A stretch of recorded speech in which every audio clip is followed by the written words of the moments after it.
When my wife and I first got married, we would take seasonal trips down to Florida once or twice a year, mostly for the great weather and also to get a little surfing in. We were both born and raised in California, grew up surfing, but didn't actually meet and get romantically involved until we were both living in the Midwest for work. The closest beach for our kind of recreation was just a hop and a skip away. We didn't have friends or family in Florida, so these trips were literally just for us, to satisfy our beach cravings, and even the urge to be out in the sun. Because we didn't have family to visit, we just randomly selected a different coastal town each trip and stay somewhere brand new every time we went down. Being young newlyweds, we weren't making a ton of income. Our savings were all but non-existent. We had to be cheap on these road trips, which meant no hotels, period. Not on the journey, and not after arriving in whatever town we picked previously. We drove a Subaru that had a decent amount of room in it, and we'd save several $100s by just sleeping in it. This was my wife's method of curving our budget, and being an outdoorsman my entire life, I was on board from the moment. She mentioned camping. My wife, Kat, didn't have traditional camping in mind, though this was the early 2000s. So stealth camping wasn't quite as mainstream as it is now. Kat had heard about stealth camping from a co-worker who was a cross-country bicyclist. Her co-worker explained that while on these incredibly long pedaling trips, sometimes the only place to get safety and to get some rest is in a parking lot or the green belt between two businesses. Bikers would pack meager supplies, just enough to keep them going, and then supplement those supplies with whatever they could buy on the road. These bikers would carry light sleeping gear, maybe a tent or just a tarp, and rudimentary stuff like sun blinds or can openers to add a touch of convenience. So we'd start making this part of our Florida trips. We'd load up our Subaru with all kinds of odds and ends. Things that I imagine Boy Scouts would pack. Toothpicks, lighters, a rope, sandwich bags, and batteries. All the little things that you don't really think about until you need them. Everything would be filed away in a neat little stack, along with our bedding to make for a perfect traveling sleep capsule. Kat even had dangling drapes that encircled the back area for privacy. For the better part of 4 years, we had zero issues with our urban stealth camping. The only problem that we encountered was that many of these coastal towns that we were visiting had pretty good curfews and ordinances, so we couldn't overnight in beach parking lots or in front of stores or businesses of any kind. So we had to find places where people parked on the street, and again, for these small coastal towns in Florida, this wasn't a common occurrence. Everyone had a garage or a driveway, so our little Subaru camper stuck out like a sore thumb and never failed though. We would always find some little neighborhood or development where people did use the street. We blend in for a few days, maybe even a week, then hit the road for home. There were showers and facilities at the beach, all kinds of outdoor amenities. But the simple act of just finding a place to shack up for the night that always proved to be the most difficult. Camping in plain sight actually takes a little bit more creativity than folks give us credit for. During one particular trip, we were having an impossible time trying to find a place to set up. It was our first night in town, and by this point in the evening, we've been driving in circles through the community for 3 hours, with absolutely no luck on an inconspicuous place to park. Finally, though, after following some windy roads that took us through a more rural neighborhood, we found a little stretch between the beach and some houses where people did park on the road. We pulled in on one end, where the neighborhood stopped and the road snaked off into the dark, and called it home. We started on our usual bedtime routines, like brushing our teeth, washing our faces out of the water, getting comfy, locking the doors, and snuggling in for bed. There was a commotion outside, though, as we heard walking around and a little talking. Soon someone was climbing into the car that was parked nearest to us, maybe 250 feet behind us, far away enough that we weren't really concerned. They fire up the car and roll off down the lane, only to leave us behind. pretty much alone out there on the street. There was now only one other car parked on the roadway, and it was hundreds of feet behind us. I was worried that they'd be leaving any minute now. Getting a ticket wasn't really in our budget. Kat and I discussed our options, but we were kinda trapped. After driving all day, only to drive even more around town, we didn't have it in us to start the car and look for a more populated area. As we were talking though, our prayers were answered. On the front windshield, we could see a pair of headlights cut up the road the opposite direction and stop somewhere ahead of us. I climbed up and pulled the curtains back, only to find a big dusty van parked about 75 feet off. The second I saw it though, I got this weird feeling from the bottom of my feet to the top of my throat. Something was off, and I let my wife know immediately. She popped up herself, took one look at it, and then got back under the covers. It was creepy, but we were in the middle of a neighborhood, and that was the whole point. We were safe and needed to be incognito, not be suspicious and draw attention to any passing vehicle. She was right, and frankly, I admired her for her undaunted courage, but I didn't like the van, nor how close it was to us. From my place behind the curtain, I watched someone fire up a cigarette in the driver's seat of the van and proceed to smoke it while looking right at our car. I couldn't do it. I told Kat that I was going to sit watch for a bit because everything was just a little creepy. She said whatever, rolled over, and then promptly passed out. I slithered up into the front seat and got comfy behind the wheel. We were parked against the moon and had a decent tent.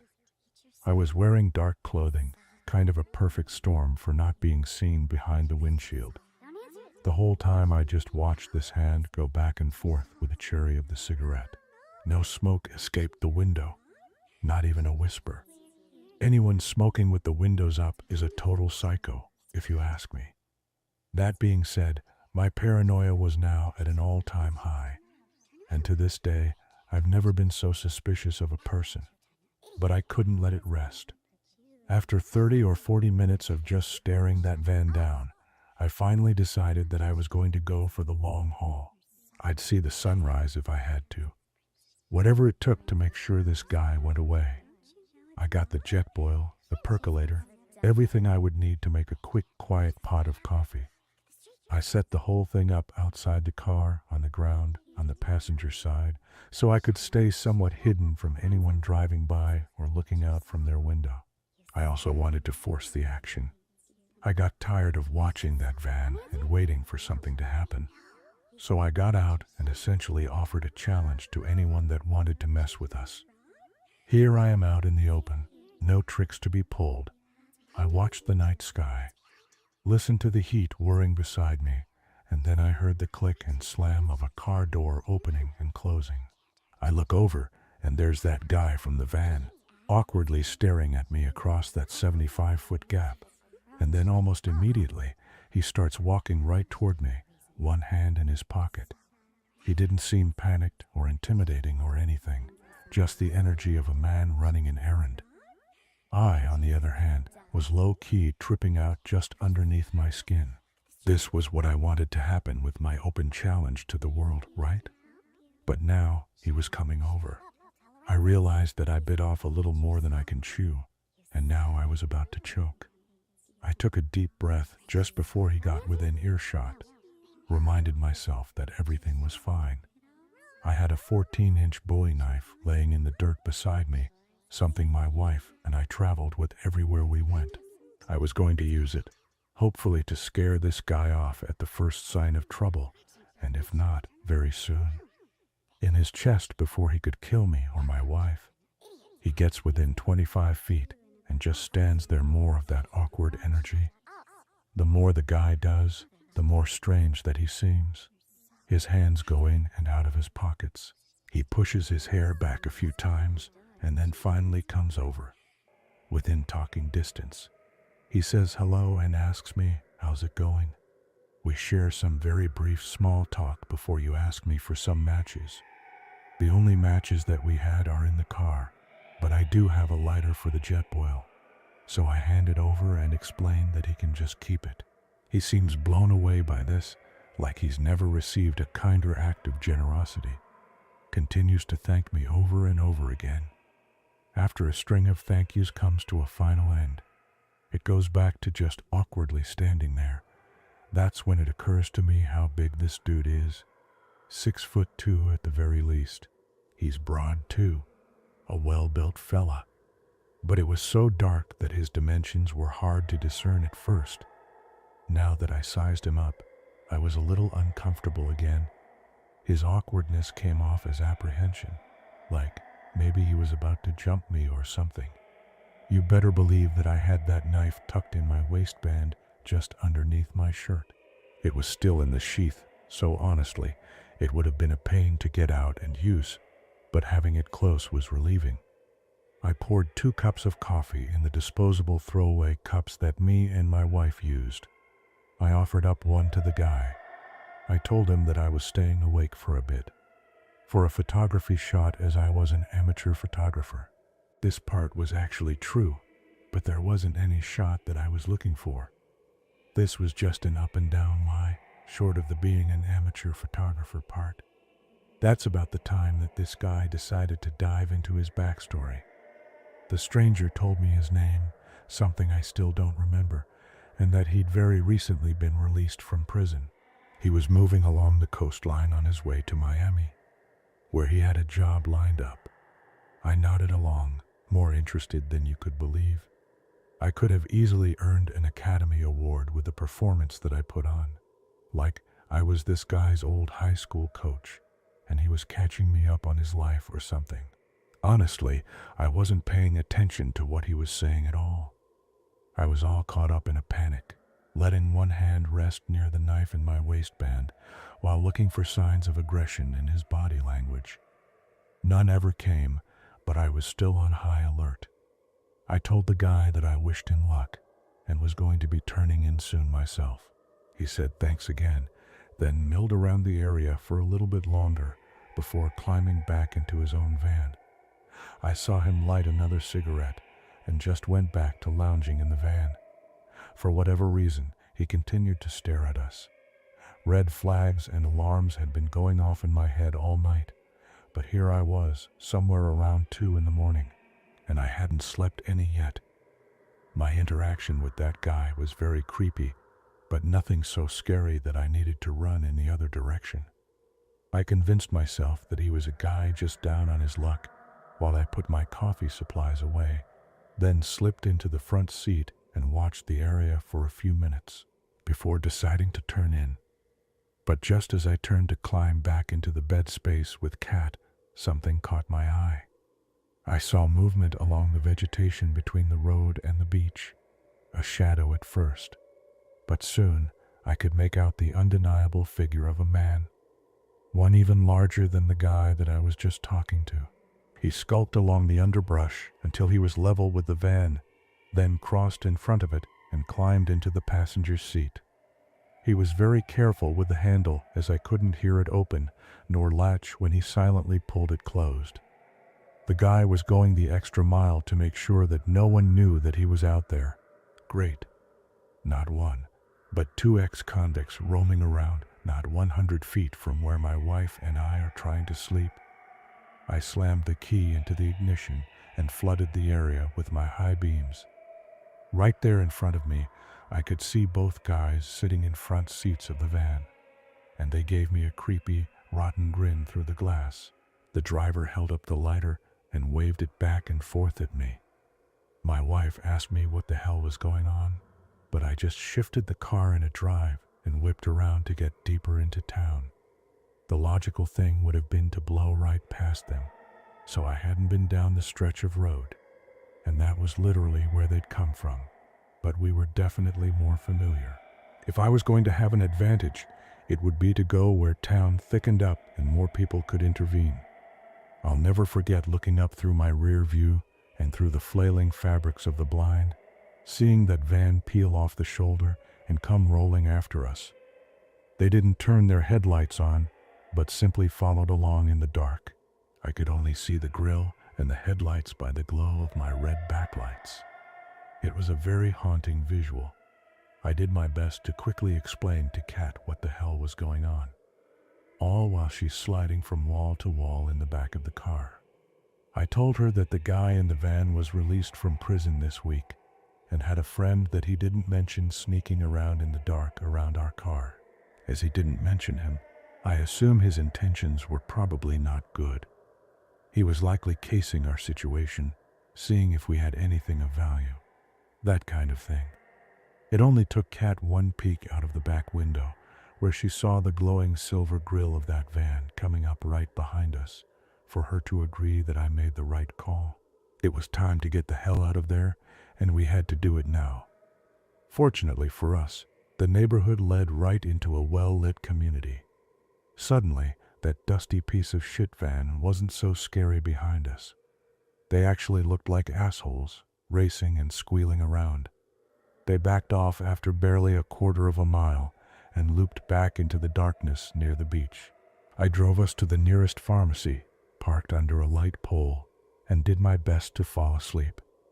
The worst-case scenario would be waking up to a ticket, but at that point, I was just lucky to not have been robbed. We lucked out yet again, as Kat and I just snoozed away the morning and woke up without incident. We caught the best lunch that we've ever had, and the cold cuts were unbelievable.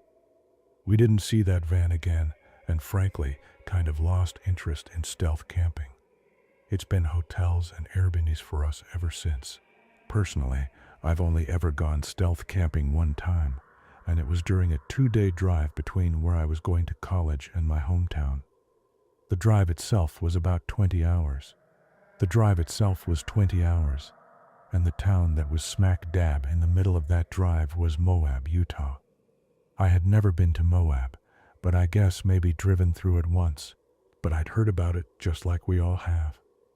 That it's paradise for rock climbers, rock crawlers, off-roaders, and outdoorsmen in general. I grew up hiking and camping, so I was kind of excited to see what the town would have to offer for a passerby. As I was planning this trip, I was trying to keep it as cheap as possible. As I mentioned earlier, I was in college at the time, and this was my first trip home for the holidays. I was kind of feeling everything out in terms of what this trip would cost, so I could properly budget out for the future. My first budget cut would be a hotel room. I was driving my old Jeep Cherokee, and Moab was such an outdoor-friendly community.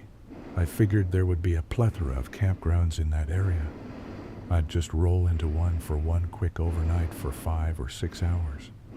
The day finally came. I packed up my Jeep and hit the road.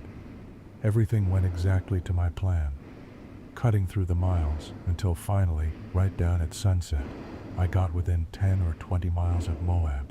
It was so plain out there. No trees or forest from what I could see in the fading sunlight. I didn't worry though. I figured I'd be sleeping in my car anyway. I didn't need trees or forest to do that. By the time I got into Moab though, it was completely dark. I didn't have any idea where to go in terms of camping. This was well before smartphones. So all I had were the Google Map printouts, which I used to piece together a rough idea. Soon I had a campground pegged one just outside of town along the beautiful stretch of the Colorado River. To my memory, it was called Goose Nest Campground, something like 2 miles east of the town limits. Yes, I had Googled if there were campgrounds, but what I failed to learn was that these were paid for, highly sought-after campgrounds. I couldn't just roll into one and use it. The second I did this, I had multiple campers from other units walking me down with flashlights, asking to see a permit or some kind of paperwork, anything saying that I paid to be there. It was probably to keep out the riffraff, and after this happening to me 2 or 3 times, I was too spooked to stick around. I didn't feel friendly, and I thought I was ruining a peaceful night for all these campers, not expecting a stranger to come driving through their area. After getting ran out of those campgrounds, I cruised back into Moab, decided I would just sleep in the parking lot, something like a Walmart or a Denny's, where there's a 24-hour bathroom. I didn't really need comfortable living, I just needed basic stuff to get me to morning. I was really banking on sleeping in the middle of nowhere, but my experience thus far had me hesitant to even go off-roading. Who knows what kind of shit I'd come up on out there. There was no luck for me in town either. The place was crawling with crackheads and weirdos. Every parking lot that I investigated had at least one unsavory-looking guy, if not 5 or 6 of them, shuffling around, up to no good. This was not what I had in mind for such a well-known destination. Absolutely defeated, I decided that I would sleep in the middle of nowhere. I got my Jeep back on the highway and rolled maybe 3 miles south of town and hooked onto the first dirt road that I saw. There was a little cattle guard laid in between some barbed wire fencing, but aside from that, the place was wide open. There were some bluffs that I couldn't see over, so I just decided to park along the little ridge that partially blocked my car, still very cautious of my surroundings. I decided to drape one of my blankets that I had across the windshield and the front windows to keep unwanted eyes outside of my cab. Then I insulated myself up front with my legs across the console and button, the driver's seat, my back against the door, and placed my feet in the passenger seat. It definitely wasn't the most comfy thing ever, but I had a lot of stuff packed in the back. Plus, I wanted to be ready if anything got weird. I got to my spot just in time around 9 p.m., way later than I originally planned. My new plan was to catch some quick sleep and be up by 4, get myself ready and back in town, gas up, and then be back on the highway at sunrise around 5 a.m. It was bare minimum, but again, that was all I needed to get through. Literally bare minimum. Basic survival stuff. Something rumbled me awake in the early hours, just before the time that I wanted to be awake. I cracked an eye open, and outside the Jeep was a big dirt hauler, some kind of tractor truck. It was idling, and just around the blanket curtain that I put up, I could see a guy looking down at me from the cab. Not a minute later, he rumbled off into the desert, around one of the bluffs, and then disappeared. I didn't put much more thought into it, and just tried to go back to sleep. I figured it was some kind of laborer of some kind, and this was his pickup route. A truck that size wasn't up to anything spooky. Not but 30 minutes later, I hear banging on the passenger side window. I crack an eye open and checked my watch, just shy of when my alarm was going to go off. I assumed that I was about to get shooed off by the police or maybe the Forest Service, as the timing would line up with the truck that just drove off by earlier.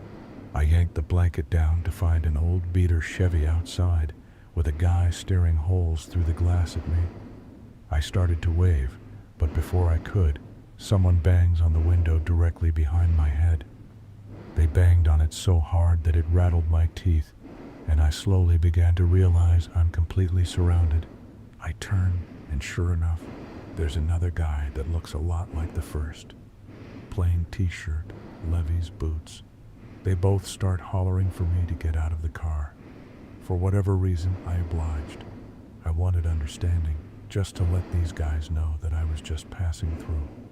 I meant no harm. This turned out to be a huge mistake on my part.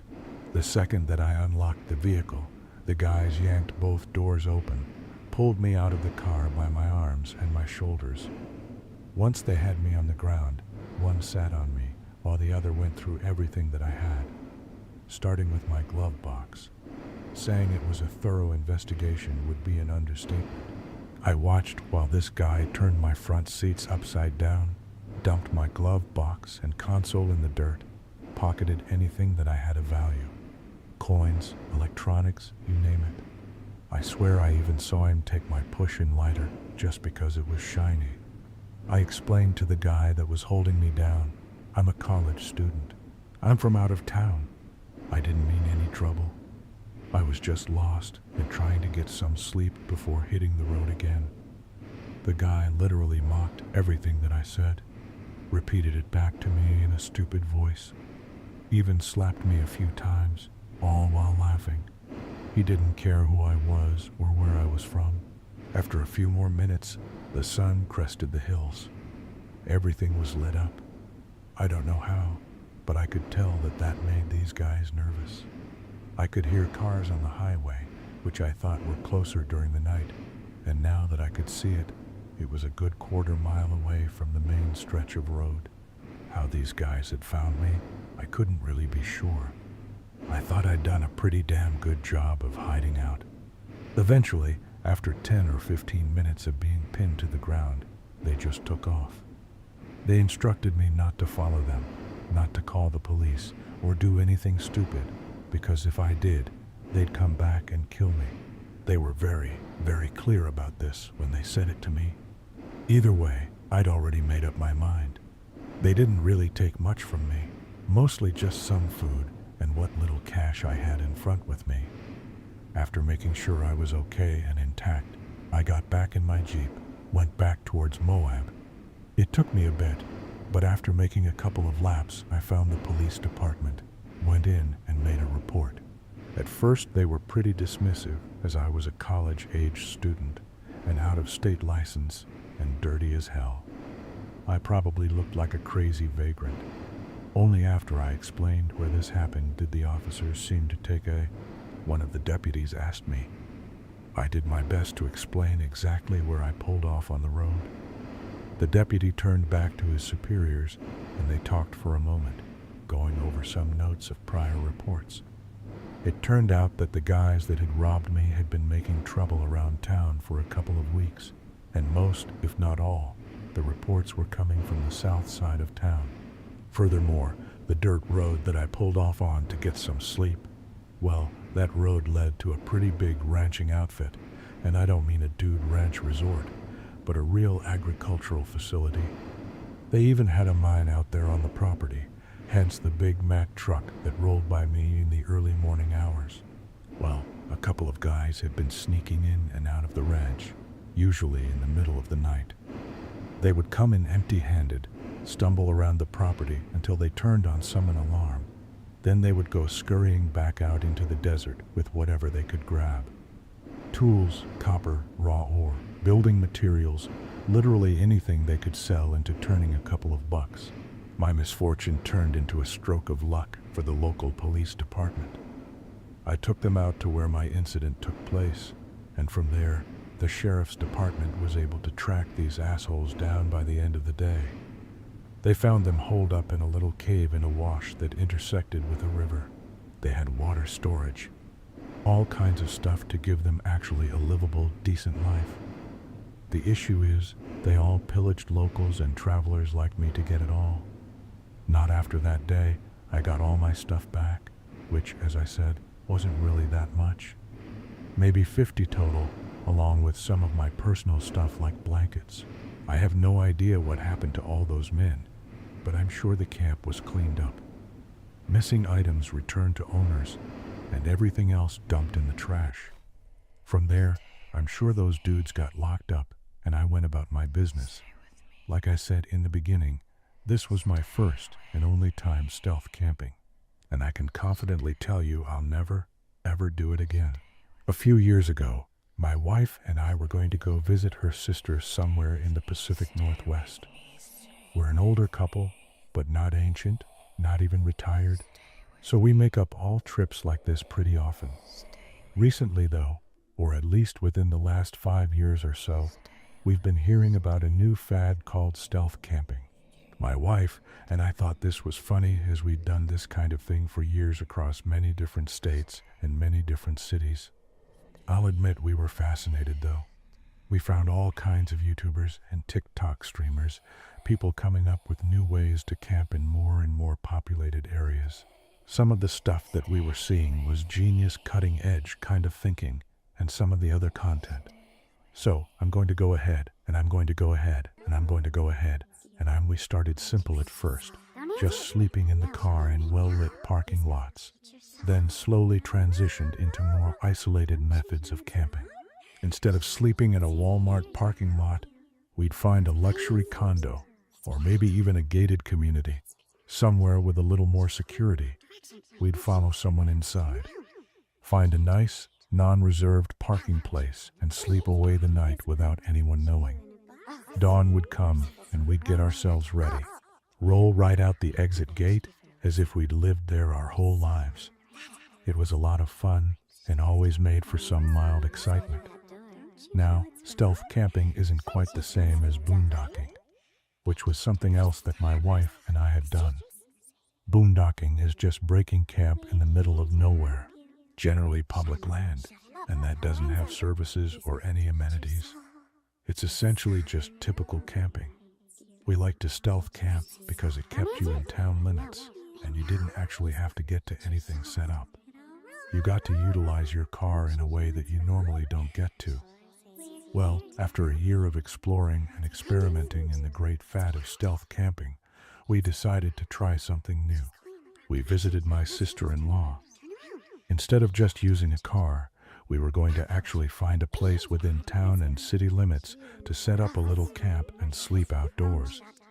We'd seen enough videos and practiced enough on our own to feel confident we could get away with it. Looking back, I don't know what the hell we were thinking. This was some ultimate bored, middle-aged white people activities, if such a thing ever existed. Everything on this trip was going good at first. We stopped 3 or 4 nights at this point, all of which were successful outdoor ventures. Now we were actually in the city and needed to be careful with the place that we chose. After getting some food and stretching out our legs, we started shopping around for a place to set up. It wasn't long before we spotted this quaint little greenbelt behind a Target store. It had ominous fencing that didn't actually have a warning of any kind. There was grass and a line of trees, even a little hill to offer a vantage point. By and large, it seemed absolutely perfect. It would make for the most high-profile stealth camping adventure for us yet. Now, you can't just go in and start setting up full camp with people around. We'd have to make several trips to and from our car. What's going on, pal? Oh, hey, come here. What is it? You don't need to do this, man. We were left to do our business. We didn't have a ton of supplies or anything, but we'd like to be comfortable and didn't want to have to return to our car for any reason. As I've been saying, we took it pretty seriously, compared every step of our camping to some videos that we'd seen. We knew all of this had to be safe and secret, so we held ourselves to a certain standard. At the end of the day, though, it was a lot of fun and something to tell our friends about. The camp itself was tucked into a thicket of trees. He's about halfway up that hill, which kept our tent out of view from pretty much every direction. It was a dark nylon, 2-person tent, and so small that it blended in perfectly with the surroundings. Up where the trees were a little flat area to put the tent, which also had a 2-person cot inside. It was very comfortable and kept us off the ground, which did preserve our backs a bit. Again, we're older. You can't blame us for preventing the aches and pains if able to. We settled into a couple of collapsible chairs that we brought along. We spared no luxury with the isolation that we had back there. We talked in hushed voices, shared a snack, and had a little wine and just watched the sky. It was relaxing, very mellow. You almost couldn't tell that we were in the heart of a major metropolitan area. Somewhere behind us, we could faintly hear the drone of the highway. But then we heard something much closer. Tires squealing through the parking lot. The hill wasn't so high that we couldn't see over the Target building, but it was obvious that some kid just whipped in the lot, was doing donuts or something to that effect. Every time that we thought it would stop, they would just cut the wheel and gun it the other direction. It was very off-putting, but not quite enough to be scared or anything. Our car was parked out there, but there were a few other cars too. Random lot overnighters, maybe even graveyard shift workers. There was a stretch in numbers that hopefully whoever this was would be careful enough not to crash into any of the cars. It quieted down after a while, and soon my wife and I were getting ready for bed. There's something about sitting in the dark, especially outdoors, that just drains my battery. It could be 7 p.m., and I'd tell you it was midnight. I just lose all sense of time and want to be asleep the whole time I'm out there. Just as soon as we're getting ready to break down the chairs and go inside our tent, we hear that same car come ripping through the parking lot once again. Except this time, it comes to a screeching halt. My wife and I look at each other. That's new. Then we hear a car door open and shut. A second one. Then we hear footsteps. Voices. Everything is getting louder. My wife and I look at each other in total terror as two strangers pull the fence back and start wandering right into the green belt that we're hiding in. We can hear them clearly now. They aren't talking about anything nice or friendly, mostly violence and drug use. I couldn't believe this was actually happening. My wife starts to get up, but I stopped her, whispered for her to stay put. The trees had us totally blocked from view. The only way we'd be found was through sound. The less movement, the less likely that we'd be caught. She sat back, put a hand over her mouth, and just waited. Thankfully, those voices slowed down as the two strangers stopped short of where we were lingering, down in that flat area before the hill. There was a big fallen tree down there too, bigger around than a car tire and made for a good bench. I considered camping next to it earlier, but found it too close to the fence for comfort, and thank God that we didn't do that, or we would have been discovered almost immediately. Now we just listened to these guys talk for a while. Obviously, we didn't know their names, so I'll just refer to them as Guy 1 and the loud guy. Guy 1 was only a little softer spoken, but talked at such a fast speed that we had a hard time keeping up with him. I'll try to recreate as much of the conversation as I can remember. At first, they were just talking about doing drugs and getting high partying. But eventually, the talks turned into violence. Violent stuff. They'd done stuff they wanted to do, and this eventually led them to why they were out there in the first place. Damn, dude. What time is it? Is he even coming or what? The loud guy asked. Yeah, he said he'd be late. He's always late. Can't wait to do this, Guy once said. Yeah, me too, man. Dude's a scumbag. Loud guy. Agreed. Now they start trailing off about how they were supposed to meet a third person, a drug dealer of some kind. They were going to rip him off right back here. Apparently, they'd bought from this guy pretty regularly, but his prices went up, and his consistency had gone down. Addiction turned to desperation, and both of those turned into anger for Loud Guy and Guy 1. Anger that they planned on using to utilize to rob the person that was causing their problems, or at least so they reasoned. We definitely didn't like what we were hearing, but our options were limited. We were outgunned against these goons, and we had no interest in running them off or tangling up in any way. I had a gun, naturally, but that was an absolute last resort. It was an unspoken agreement that we could just hide, stay quiet, and wait out whatever the hell was about to happen. The second it was clear, we'd call the police and get the hell out. The two goons kept talking about all kinds of creepy, colorful stuff. My wife ended up covering her ears because it was so gross, beyond locker room talk, but the truly heinous daydreams were over. Of the criminally deprived minds.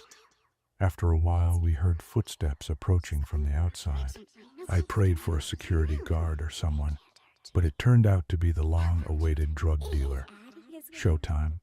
They all started exchanging pleasantries, shaking hands. This part actually felt almost cool as my wife and I were the only ones privy to what was really going on, or at least, so we thought. The conversations then turned to business. Loud Guy starts to inquire about their perk, and drug dealer pulls a gun out of his jacket and points it right in Loud Guy's face. What the hell, man? He screams. You didn't say you'd have a gun. There's a lot I didn't tell you. Guy 1 says, now empty out your pockets. This whole exchange was a double setup, as Guy 1 was never gonna rob the drug dealer, what was actually in cahoots with him. Then the second gun came out, a shouldered up, and Loud Guy immediately realized that he was done for his own. The option was to get louder and louder, which for him came pretty easy. They didn't let it happen though. My wife almost gave us up when the drug dealer pistol whipped that Loud Guy not once, but twice. It got really quiet. Guy 1 rolled him over, started working him over, checking his pockets.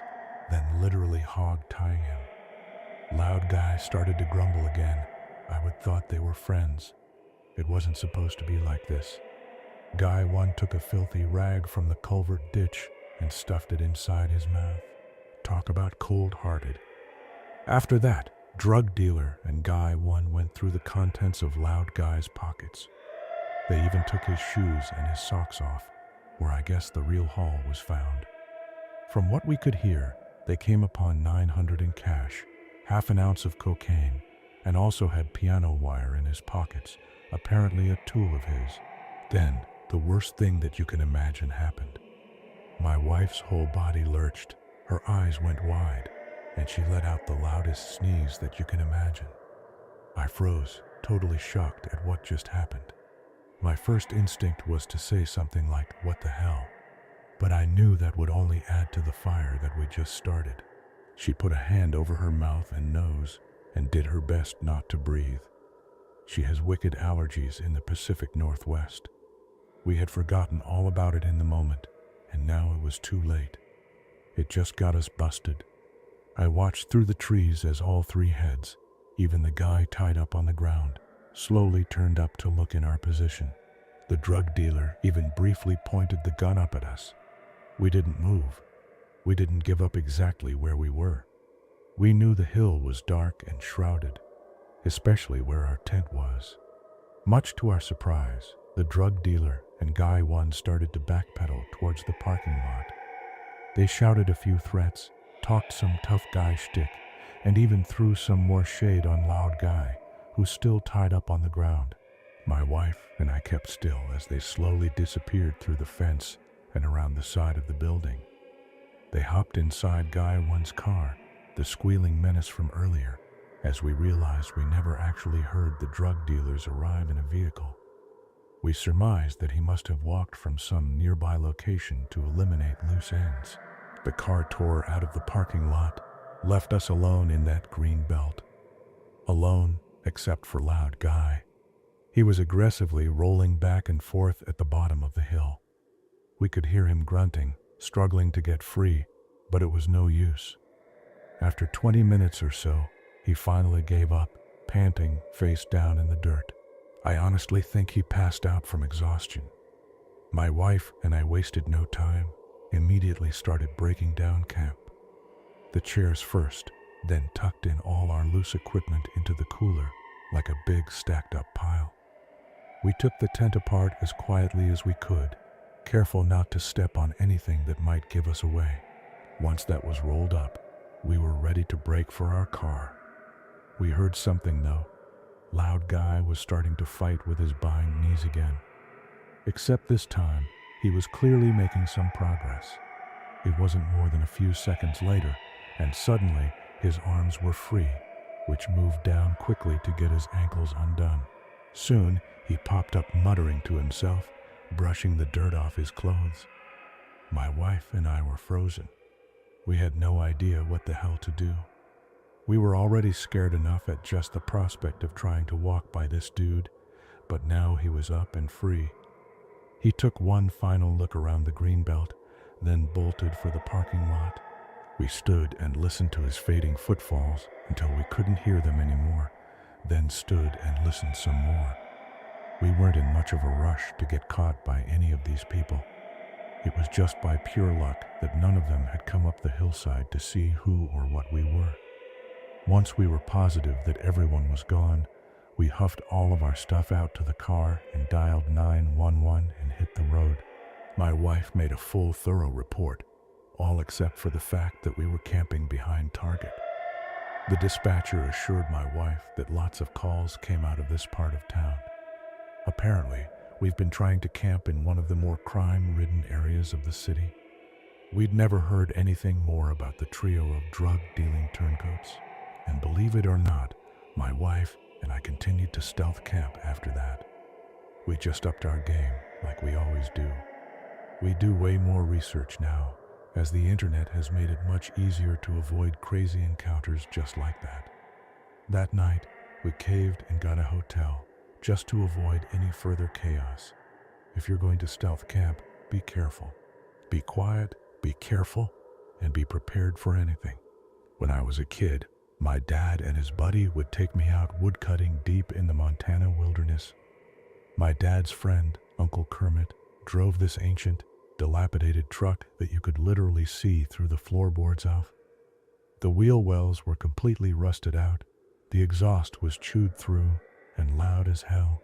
It was an iconic trailer park menace, almost stereotypical for where and when we lived. Dad and Kermit brought me along, not only for my benefit, but under the guise of making me a man. The real reason was they'd have a young, able-bodied, sober hands on site for most of the grunt work. When I was really young, I think 9 years old up until about 13, I'd be the log hauler. Dad and Kermit would slog through the area, bust everything up with their saws and axes, and I'd put it all in piles and then take it back to the truck. This made sure the adults could keep moving, keep buzzing logs, and keep drinking beer, all without lifting a finger to load the truck. By the time I was older, not only was I a resilient log hauler, but I had to drive too. By the time I could see over the wheel, my dad and Uncle Kermit would take full advantage and really get to drinking. This was in the 1980s, in the middle of nowhere, Montana, so as long as the driver wasn't drunk, local deputies didn't really care if I had a license or not. They knew one option was better than the other, so I got more responsibilities out of it. I didn't really mind though, because driving the truck and handling chainsaws felt pretty cool to my teenage self. There was one particular trip where everything seemed to be going wrong. Storm clouds rolled in when there wasn't any forecast for precipitation. Then the truck started acting up, chugging at first in town, and then we realized the transmission itself was completely shot. You could shift through the regular gears, but downshifting was really hard. Shifting into regular reverse was damn near impossible. It just wouldn't slip. So we're stuck in a rambling old truck that could only go forward at only certain speeds. We were begging for trouble, and we'd find plenty of it out there that day. Everything was going per usual. 3 of us were spread out about 10 feet, each equipped with a chainsaw and buzzing everything up in sight. I wasn't as quick as the older guys, so add that to the fact that I had to pile up everything. I fell behind really quickly. We were walking along a hillside that gently sloped up to my right and then down to my left. This was my least favorite kind of terrain, short of straight uphill, I guess, because gravity worked against me. Anything that got away from me just barreled down the side of the hill, gone until I had to retrieve it. My dad and Uncle Kermit disappeared up ahead, through the brush, and then over the hillside. I could still hear their saws, though, roaring through all manner of deadfall. It was easy to keep track of each other, and the chainsaw. Saws made for good security. They were so loud that no predator wanted to get within a quarter of a mile of us, and if they did well, were 3 guys with chainsaws. We weren't really that worried about animals getting the jump on us. I came up on this absolutely massive old oak tree sprawled out through some still standing pine. It was the kind of haul that would take more than one trip with the truck. So I just went to work turning out the outer limbs into nice logs before turning my saw in the trunk. It was a gnarled tree, so I knew it was going to turn my hands into pudding, running that saw through it. Still, I started turning the trunk into rounds. There were a couple of knots up ahead, but I was on autopilot at this point, just trying to finish the minimal wear to my arms. I set the blade between a couple of the knot holes, hit the trigger, and let the sawdust fill the air around me. I could feel some rot in the wood, empty spaces where the blade passed through much quicker. After the saw padded through, I brought my boot up and kicked the round as to separate it from the rest of the tree so I could take a better look. This was the worst mistake of my life, as when I bent down to investigate the rot, a whole swarm of bats came screeching out of the hollow. They were beating against my legs, flapping up the inside of my flannel, even tied up in my hair. It was something right out of a movie, and a horrific one at that. I froze up immediately, and had the bats passed over me quicker, I probably would have been fine. I was surrounded though, as I felt myself begin to suffocate on wings and fur everywhere. I turned, and panic set in. I started to stumble backwards. The hill itself sloped down and away, so as I moved backward, I started to fall. As I did that, my hand tried to find something to grab onto, and the only thing within reach was the handle of my chainsaw. I squeezed the trigger, got the blade chain spinning, and then ran the whole saw through my right calf. It was the worst pain I've ever felt, truly blinding, as I felt the teeth pull through my skin, then the fat, and finally the muscle. Blood erupted as if I tapped a fire hydrant, literally spewing down my leg and spurting through the air like a little sprinkler system. It was spraying out multiple places, so different streams shot in different directions. I imagined my veins and artery chewed to bits, so I figured there would be no way to stop the blood. I collapsed in the underbrush and just laid there for a minute, letting the shock wash over me. Things were bad, but I couldn't tell what the damage was yet. Had I broken something on the fall? It sure felt like it, and my leg was a mess. I checked myself for bites and bats and made sure they were all gone. Next, I checked out my fingers, my arms. My elbow was racked really good, but I couldn't tell if it was broken or not. It was jammed up enough that I couldn't use it to stand back up though. The chainsaw was laying behind me, idling hard, chain just a few inches from my hip. I reached over and hit the kill switch, then used my good leg to kick it a healthy distance from me. Again, I tried to use my bum arm to get up, but it was completely shot. The brush had enveloped me in such a way that it was almost anchoring me to the ground. So between my bum leg and bum arm, I wasn't going anywhere. The only option was to wait for my dad or Kermit to loop back and find me. This took way longer than I was prepared for, but felt like an hour went by. I couldn't even hear their saws anymore. I figured they were drinking and waiting for me to catch up. I started hollering through the trees calling for help that I was injured, no haul or back. It was late morning at this point.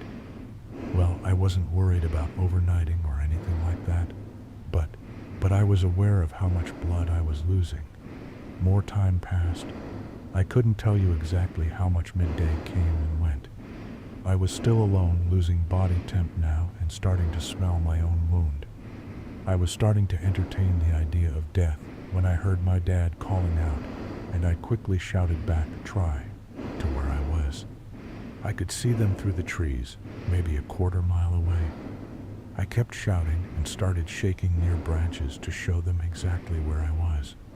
My dad finally got a beat on me, started busting up the hill. When he saw what happened, his face went sheet white, and he almost collapsed. He started screaming for Kermit to get up there, so they could get me shouldered and carried back to the truck. The old man wasn't as spry as my dad, plus he was completely drunk, so he really had to fight up every step of the hillside. Finally, though, he got to me and realized how bad it was. Between the two of them, they slung all 3 saws and the rest of the gear and my 14-year-old self through that forest and back to where we parked. This is where we had to make some hard decisions. Because of where my wound was, I wasn't able to bend my leg, so getting into the cab was not an option. I was going to have to ride in the back of the truck, and someone would probably have to ride with me to keep me from sliding around too much. My dad was a medic in the Army in his younger years, so elected to stay in the bed with me and treat my leg as much as he could. That left Kermit to handle the wheel. But like I said, earlier he was drunk. Uncle Kermit was drunk the entire time that I knew the guy, literally sunup to sundown around the clock. Boozing, leaving him to drive us down a pretty steep mountain road through the woods and finally into town, was more dangerous than it sounded. The only advantage Kermit had was that he spent the last 60 years living rough and rural out there in Montana.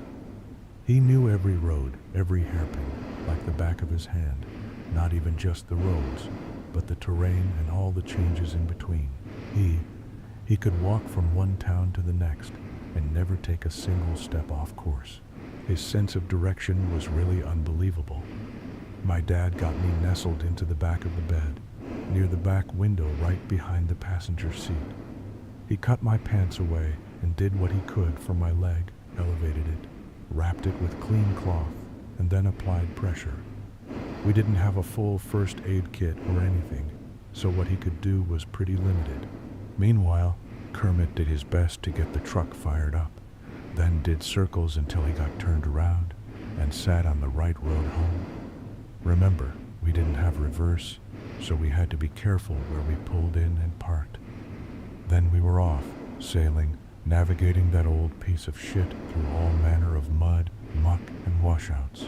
This wood run was during autumn, and in Montana, fall can get pretty cold, being in the back of that truck without a coat.